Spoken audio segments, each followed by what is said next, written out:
Miss Gianella Flores. Hola, hola. With your other Flores twin. Yes, honey. That'd be me. With the Z, I'm with the S. We're here to talk about sex. Yes. Or the lack thereof. Yes. Celibacy. Mm-hmm. Exploration of celibacy. Yeah. I am just happy to see you, number one. But Same. I knew that I wanted to talk to you about this when I was deciding like that I really need some space from sex in general. Yeah. Because you did it so successfully. I did it for 2 years, actually. 2 years? Mm-hmm. Girl, 2 years. Damn. I know. Yes, I did. But my situation was very specific, unique, maybe. Let me get comfortable. In that when after the pandemic and I decided to step away from alcohol, my partner and I also decided that we would step away from sexual intimacy.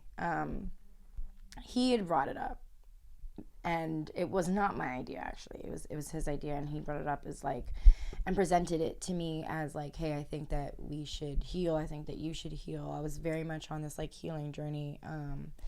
And he brought it up, to which I was taken aback. I was like, oh my God, like, well, do you not want me? Do you not love me?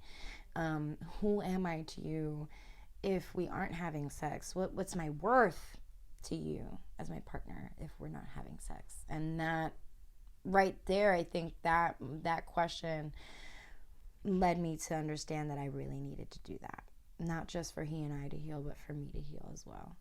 I remember you saying that exact sentence, and I had a moment where I was like, do I know my worth outside of sex when it comes to a partnership? I remember you having that revelation with me, and you were saying like, I'm really trying to work on knowing what I bring as a partner, as a girlfriend, like without that. Yeah. And I don't think I haven't ever explored that. And so that was a big moment for me when I was listening to you, that I felt it would be really good to explore, but I think not everybody's willing to do that in intimate partnership. Yeah, it's really, really hard to do, but I guess for us it was very easy because we both were very committed to our healing journeys as individuals, and then also in the partnership. So it eventually got really easy and comfortable, and that's not to say that we both didn't want it, but we wanted to work on an emotional intimacy more. We wanted to work on a spiritual intimacy more, and that just became the priority. I have a question. Yeah. Did you guys still like do oral sex? Did you, okay, so no sexual acts. Like, so No. it was kissing, Hugging, cuddling. Yeah. Okay. And was there ever a time where like you almost did? Yes, definitely, like moments where we have to like, let me cool off for a second, step away, go take a cold shower. But I also, like, there was a lot of pain that I think I was working through too, so that would halt the experience. You know, I would need to decompress, and he would understand. There was a lot of checking in, like, are you okay? Are you okay? But it wasn't easy at first. And we had to get ourselves comfortable into it. It took some time. Okay. Yeah. And would you say that experience gave you the aha moment of what your worth is outside of sex? Yes, I say this now, and you know, he and I are no longer together, but I will always be really appreciative of him for having brought that to the table and working through that with me. I think that was really huge. I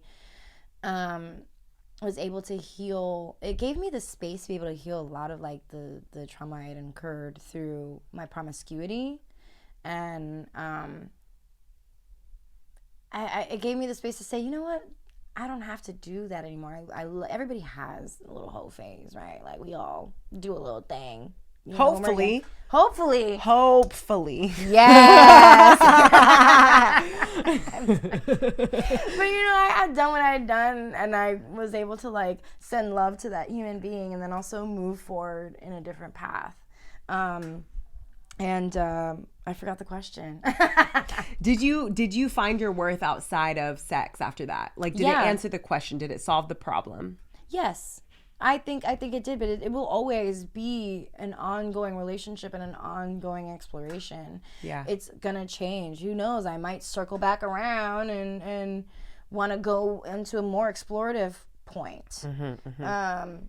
But right now I'm very happy with where I am. That was 2 years, and then he and I ultimately decided to end our partnership, and then I continued on for a little while on my own, and I just happened to stumble upon a human being that I was able to emphatically say yes to. Like, that's what I was really looking for if I were going to open that door back. Fuck yes. Hell yes. And it, there was no part of me that wanted to like, well, maybe, or I guess, or... Because I think I a lot of times when I was younger, I would say yes to things because I wanted to please. And there was a people-pleasing thing about it too. Or a fear of saying no. Yeah. Like, fuck, I'm alone with this person and I say no. What if... I'm here at 1 a.m. I what asked if they get for angry? this. Yeah, but am I allowed to change my mind? Yeah. So I think now I'm if I'm emphatically saying yes at 8:00, and then at midnight I'm like, I changed my mind. I can stand my ground with that now. And even in partnership, I think that's really important. Because I've heard in the past, many times of people having instances of rape with their husbands or things like that. And I never understood it. I never could fathom it until being in a space where I wasn't sure sometimes where I wanted to have sex, but I was still having sex. And it's like, there's still this love, there's still this desire, there's still this attraction.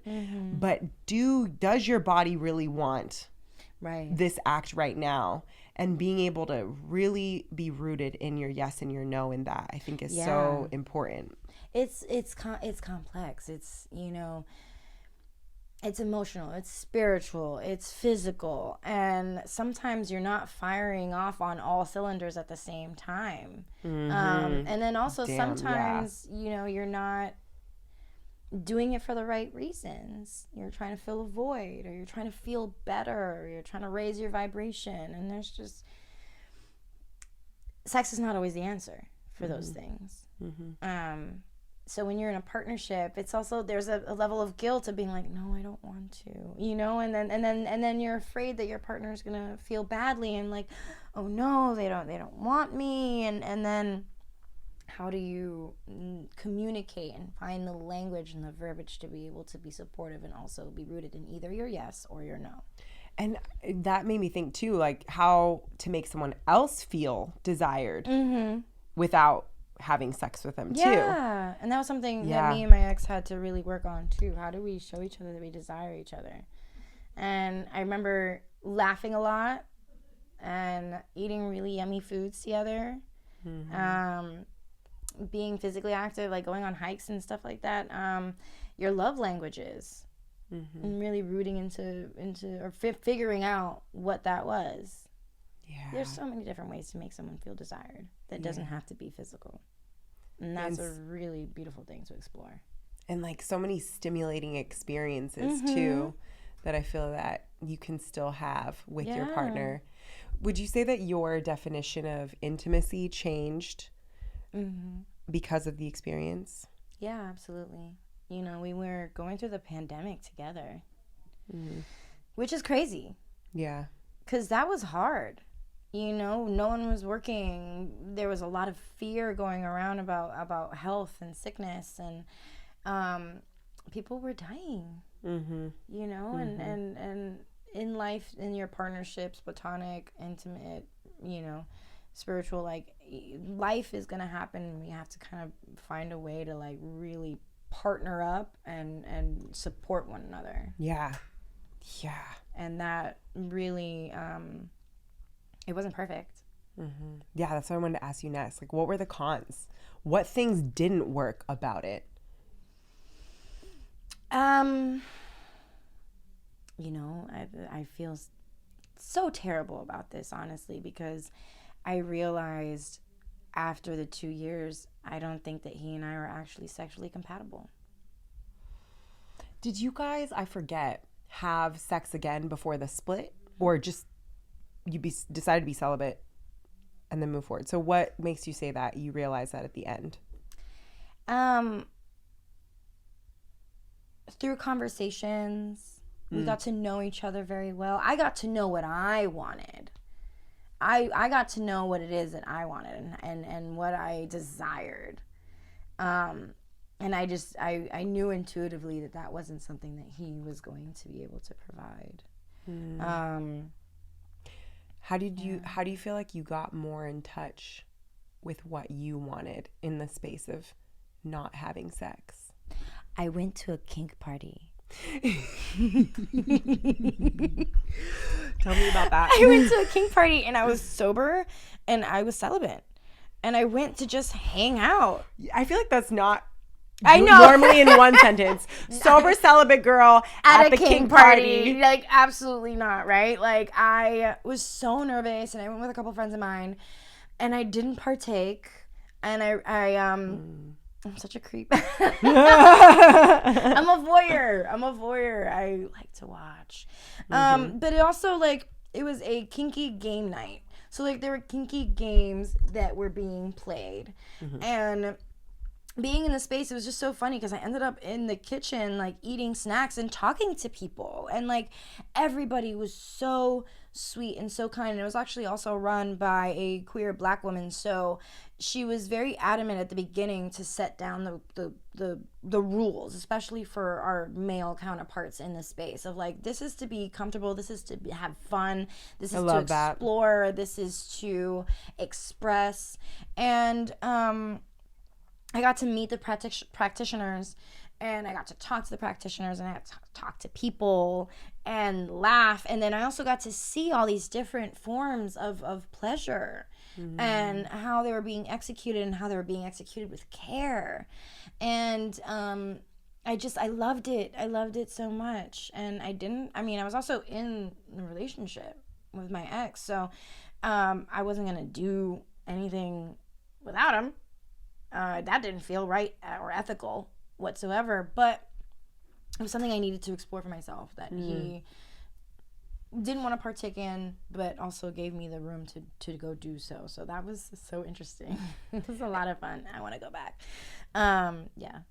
So kink parties helped you to see things that you were open to and were excited about. Yeah, it was following what I was excited about. Yeah. And what about self-pleasure? Because I know we talked about the DJ. You brought out the DJ. I definitely masturbated. I don't know how I would have gone through it without it. But I wasn't just like masturbation to like. It wasn't just to do it. It was also self-love, self-lovery, loving on myself. And finding out what made me feel good. Yeah. It's just something that I've always done. And I think that there was a lot of releasing of shame. I think I grew up being shamed for it. I think a lot of women are, especially like Latina. I grew up Catholic también. Like, nobody talks about masturbation. There's like this huge taboo. Like, nobody does it. We all do it. And some of us actually don't. But whatever your thing is, it's natural. Yeah. And how else are we going to know how to tell our partners how to please us if we don't know how to do it ourselves? I agree. Yeah. I agree wholeheartedly. I feel like I had such a bad perception of self-pleasuring for so long. I finally now enjoy it, I think, without any qualms. But took such a hot minute. Yeah, girl, I was buying toys. I was researching toys. I found this whole new world because it's not just vibrators and dildos. Like, there's other ways, other stimuli, you know, like you know, the feeling of like feathers or you know, your hair being, like your scalp being scratched, or there's all these different physical toys also that I hadn't even realized existed outside of just vibrators and dildos, and that was a world that I explored too. I think your case is like really interesting to me because you're like one of the freakiest people I know. Whatever freaky to me means like you're willing to explore. Yeah. You are curious. You are unafraid, it feels like. And I feel like you mirror back excitedly what a partner might bring to you. I can't imagine you, for the most part, saying no to pretty much anything. Yeah. At least trying it. Or I'll at least try some things. There's other things I'm a little afraid of course. Everybody, you know, there's so much. There's so much. Pleasure to be had, and your body offers that up to us, and it's our birthright. Why not explore that? I do say no to a few things, and that may change as I get older. But like, what are you saying no to right now? Double penetration. It doesn't make me feel good. It makes me want to go. You tried it? No. Okay. No, I've not tried it. So you haven't said no to it yet, but you would say no to it. I would say no to it. I think I have to draw the line there. That's just a lot going on. Yeah. That's a lot to handle. Yeah. Like, no shade to those who can, and God bless you. But I don't think that I can. I think booty play is a new world, a whole new world. But it really is. It's that's something that I have to process and work through. But multiple partners I enjoy. Toys I enjoy. But no's are the. You know, we don't want more than one. No. Okay, so it's mainly like around butt stuff. Yeah. Okay. Because it doesn't make me feel good, and I know that for some women, it makes them feel really amazing, and it physically is not an emphatic yes, not an emphatic yes for me. Yeah. I really appreciate the idea of not saying yes to things that are not a fuck yes, because especially when it comes to sex, because that in-between space can often feel like if you're not feeling a full yes but you say yes anyway, it's felt on the other side. It's uncomfortable. But I also feel like sometimes you're like a percentage of the way there, and that comes from like curiosity, but maybe also fear of not knowing. So I mean, how would you say that you determine when you are curious and wanting to try something that you might be afraid of, but you're open to it, versus an emphatic yes? I will communicate it. I talk about it if it's with someone else. If it's something that I'm trying with another physical human being, it's about the conversation. It's like talking through, okay, I want to try this, but I want to talk through it and seeing how I feel through those different points of conversation. And I think that's something that I really appreciate with my current partner, is that like there is a conversation. We're gonna walk through it and what it looks like, and seeing how I feel, and also checking in during, because you can be like, absolutely, 10% of the way, then you get 25% of the way, and you can get 75% of the way and be like, nope. And now I'm done. Yeah. And change your mind. And there's a absolutely safe words. Yeah. Being able to change your mind during the process, I think, is really You're important. allowed to change your mind whenever all the fuck time. you want. Yep. Yes. Wish I would have known that. I know, me too. Growing up. Yeah. You can change your mind at any point. At any point. Your clothes can be off. They can be, somebody can be just right at the point of entry. They could be literally inside you. They could be inside you, and you can change your mind. Get the fuck out. Yeah. No, but for real. So do you feel like you're more vocal now overall? And do you feel like that's a reflection of who you change into, or your partner, or both?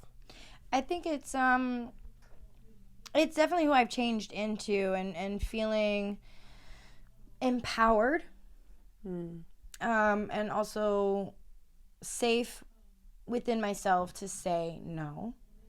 And I think I only attract people that will want to support that. And my current partner, of course, yes, is definitely a huge factor in that too, of like, he's checking in.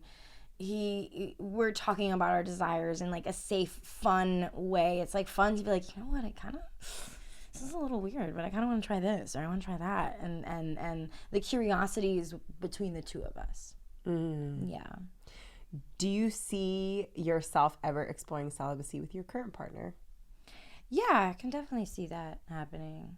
And we've gone periods where we have not been able to, and I think that just has made our connection that much stronger. You know, there was a period of time because of health reasons where we were unable to connect in that way, but there were other ways for us to connect, and we were both very committed to doing that. I think that's really, really important for anyone to have. Yeah. Have just a box that you can access. Yeah. Of all the ways. But I think it takes time. It does. It takes time with people. It does. Do you think moving forward, if you were to explore celibacy again, if there would be like, I don't know, like a different intention going behind it, since you already figured something out with it, do you foresee a different reason that you would enter something like that? I mean, unless it's like for health reasons, I can't imagine another reason other than spirituality. You know, when I was celibate, I was doing like yoni steams and, sacral chakra mantras and, doing all of the meditation and clearing of the womb. You know, I really wanted to heal that space in my body so as to be able to manifest the next part of my life. And womb healing is so important. And womb health for those who have wombs is incredibly important. Your cycle, all of the trauma that you incur is held in the womb. Your power to create is held in your womb. So I can't foresee another reason other than spiritual. You know, the only time that I have like in the mirror opened my legs and looked at my vagina was because you told me about it. Yeah. And I did. It was such a powerful experience. And at a kind of point in my life where I feel like I didn't realize how much pain I was holding there until I, took the time to look at myself and have that intimate moment with just me and her. Yeah. I was very grateful for that. Do you still look at her in the mirror? No, not as much. Yeah. It's also a little difficult. You have a great setup. I know. Yeah, for sure. Yeah, I did it right here. But I think it's time to do another one. I made it like very special, and I don't think we do that enough as women, because I've asked friends, and you were the first person to bring that up to me. What does a sacral chakra mantra sound like? I'm worthy, I'm safe. I can't really remember off the top of my head, but essentially like I am worthy of all the pleasure that I want, and I'm allowed to say no when I want to. I'm worthy of all the pleasure that I want. Ooh, that's really powerful. Yeah. I'm worthy of all the pleasure that I want. It's also like a portal. Like, this is where human beings come out of. Yeah. This is a huge deal, a big deal. And I think I regarded my yoni with a little bit of, she just wasn't cared for. I didn't care for her as well. How do you care for your yoni? Your vagina, your womb. I like to... Your pussy. Yeah, all of the things. I'm getting more in touch with my womb space. I don't think I've been ever super... That was the first time that I really feel like I was understanding the connection there. And I recently had an experience with some women where I kind of had an emotional... I wouldn't say it was a breakdown. It was a release. And they laid me down, and I had a stone, a particular stone. It's the pink one. The pink stone. Sorry. I'm still learning. I'm still learning too, girl. But I know if it's at the tip of my tongue, I can't remember. But it's I think it's a heart opening stone or something that's related to the heart. But one of the women put it on my womb, and I immediately had a bubbling up of more emotion from that space. And I just am just starting to understand the connection and feel that connection, understand how much I hold here. There's like, it feels like that's where my intuition is. Yeah. And I love self-pleasuring myself. I'm not doing it that often, which I'm kind of surprised about. Why does it surprise you? Because I feel like I used to do it way more. And I feel that I also used to use it for like just numbing emotions, numbing anxiety. To go to sleep. Yeah. You'd be anxious in bed, like, I guess I'll just, here we go. And you're pulling it out. Yeah. And I don't think about it that much. I don't feel the need to as much. But when I do, it is like a whole couple of hours. Wow, girl. Yes. Yeah. Like, I want to go in. I want to come multiple times. I want to like maybe have different experiences. Like, maybe I want to watch something. Maybe I want to imagine something. And it's like a whole experience. And I'm like, this is what I'm doing right now. But it's a less frequency and it's more intentional. So I would say I take care of my pussy in that way. I still got to find a word, I feel like. What do you mean? I don't know. Do you not like the word pussy? I do like the word pussy, but sometimes I don't want to say the word pussy. Yeah, that's why I it's interchangeable, you know.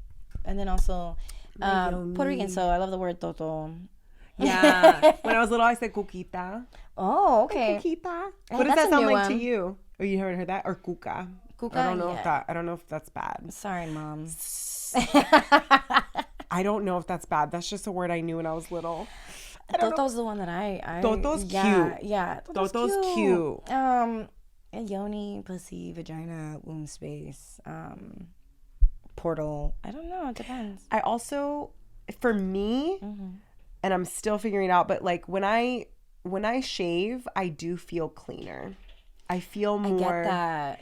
Yeah, I feel, and when it's for me versus somebody else, and I think it's also fine to do it for somebody else, like all the things. But I just feel like the grooming process feels like self-care. I get that, absolutely. I've also found freedom in just blushing out. Yes. And loving that too. Yes, and loving that too. And not being like, oh, it's because then when you see it's not presentable. Yeah, like it's not presentable, or like, oh, I'm dirty, or oh, I smell, or you know, it's not that. Also, I get ingrowns like a motherfucker. Or, excuse me, I get ingrowns, and it's not fun. So, because I have coarse hair, so I can't shave. But then I've also gotten waxed and love how that feels, especially during the summertime. And I'm still never gotten waxed. It's painful. I'm not gonna lie to you, girl, but it feels awesome when you're like going to the beach and you can feel confident. I also want to get to a point where I can feel confident in a bathing suit without having waxed, and you can, you know, I'm a human being. I have hair down there that grows. I want to be okay with that. I don't want to be apologetic and be like, I'm in my 30s, girl. Like, I don't want to be like embarrassed by it.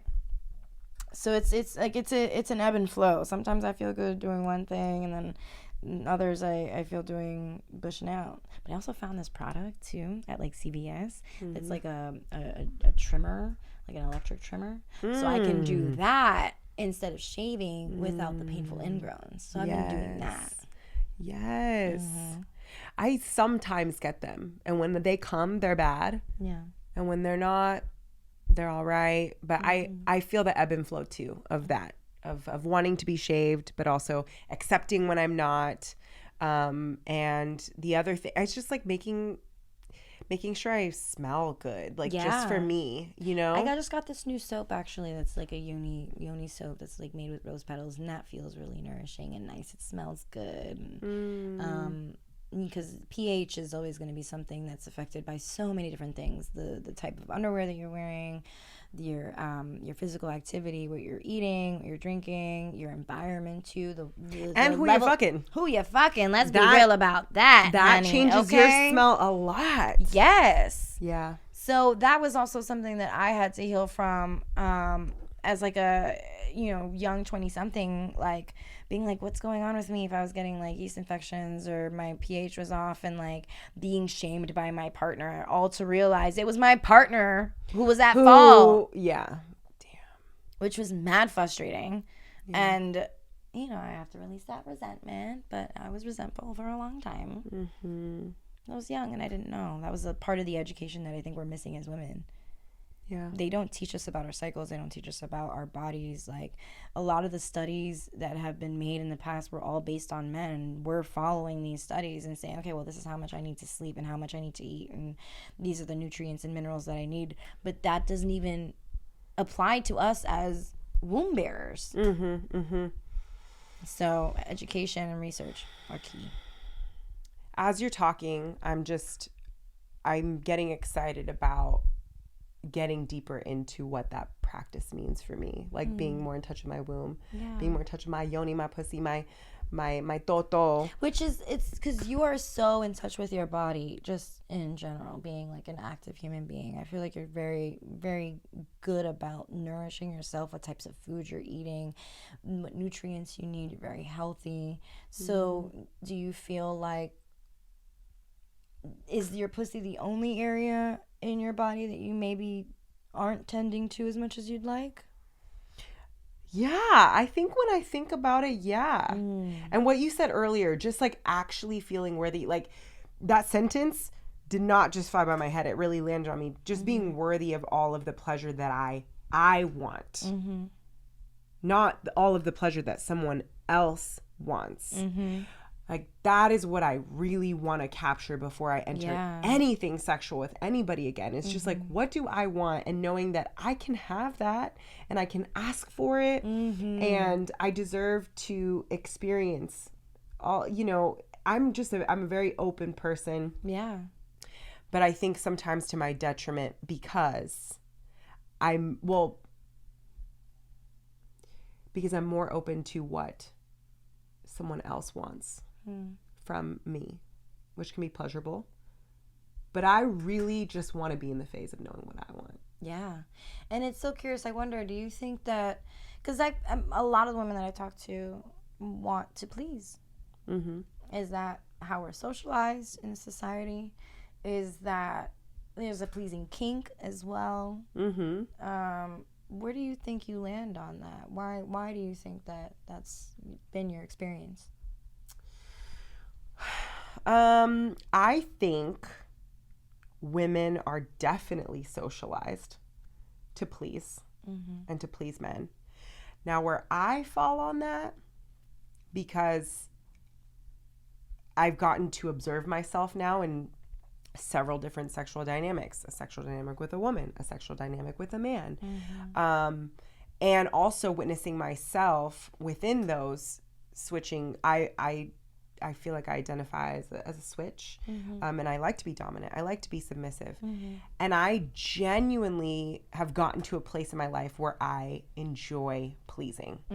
I can tell in my gut that it feels good to please. And that's exciting for me now because I didn't really like to please in the past. I was a receiver. And I enjoyed, I would even go as far as to maybe, what do they call it? A pillow princess. I was literally thinking about that. I was like, oh, girl, were you a pillow princess? Chin un poquito. A little bit. I was just but also it's kind of fun sometimes. Right? Like, we deserve to just receive without wanting to give. I think everybody deserves that. Yeah. And if somebody's enjoying giving it to you, why not? Why not? But I am definitely in a phase where, like, I enjoy giving. I enjoy giving. But I think for me, what the key distinction is that I have the ability to switch back into telling you exactly what I want. If it's going to be a constant of me just giving, I would not enjoy that situation for very long. I want the ability to, I was going to say equity. Yeah.